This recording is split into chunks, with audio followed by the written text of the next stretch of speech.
फिन आरोबाव बर' फिसानि देरहासारनाय। आथिखालाव बर' फिसाफोराबो फरायनायजों लोगोसे रोजाबनाय, मोसानाय आरो गेलेनाय बायदि बायदि बिथिङाव जौगानायखौ नुनो मोनसै। थिग बेबायदिनो आसाम स्टेट काराटे चेम्पियनशिप 2025 आव काराटे गेलेनानै बर'नि फिसा कनमनि बसुमतारिया ब्रन्ज मेडाल मोननो हादों।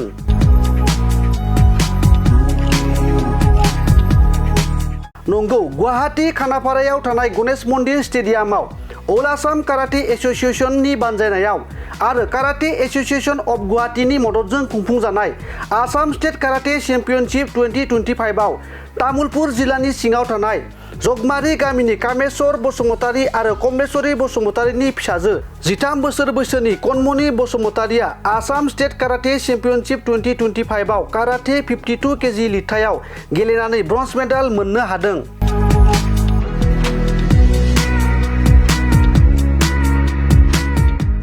मोनथिनाय बायदिब्ला कनमनि बसुमतारिया दा चन्दना बर'नि जगमारी काराटे एकाडेमियाव फोरोंथाय लागासिनो दं आरो 8 थाखोआव JND मिलन गोजौ फरायसालियाव फरायगासिनो दं।